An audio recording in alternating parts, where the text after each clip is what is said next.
তো বন্ধুরা বলুন আমরা এখন কোথায় আছি। যারা যারা মনে মনে ভাবছেন যে এটি সে মন্দির বাজার, তো অবশ্যই ঠিক ভাবছেন, আমরা এখন মন্দির বাজারেই আছি।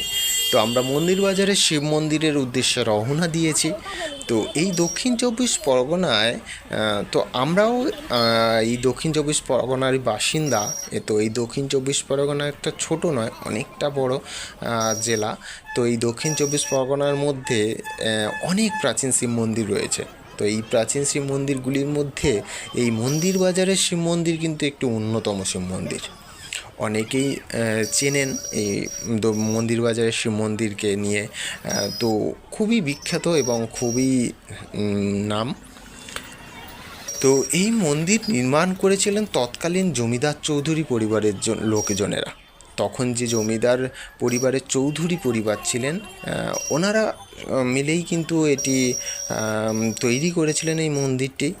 তো পরে এই এলাকার নাম হয়ে যায় মন্দির বাজার। সেটা হচ্ছে এই মন্দিরের নাম থেকেই, এই মন্দিরের নাম থেকেই কিন্তু এলাকার নাম হয়ে যায় মন্দির বাজার। মন্দিরের চত্বরে রয়েছে বহুত ফল দোকান।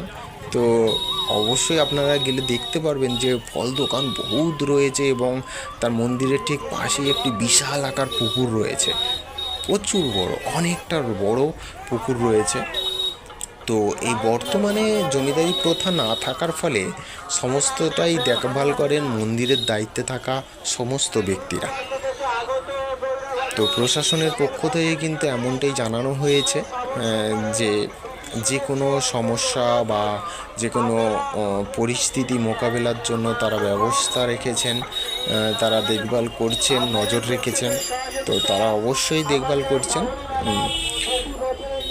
তো আমরা মন্দিরের কাছাকাছি ঠিক চলে এসেছি। তো তো আমরা এই মুহূর্তে প্রবেশ করেছি মন্দিরের সম্মুখে। তো আপনারা দেখুন, উফ, কি অসাধারণ লুক, অসাধারণ লাগছে। লোকে লোকারণ্য, চারিদিকে বাবার ভক্তরা, চারিদিকে ভর্তি শুধু লোকে লোকারণ্য। পা রাখার জায়গা পাওয়া যাচ্ছে না, এমন জায়গা আমরা দূর থেকে দেখছি। প্রচণ্ড ভালো লাগছে, মানে এইখানটায় এসে সবার মধ্যে এইখানটায় কিছুটা সময় কাটানো, মানে একটা অন্য অনুভূতি বলা যায়। সত্যি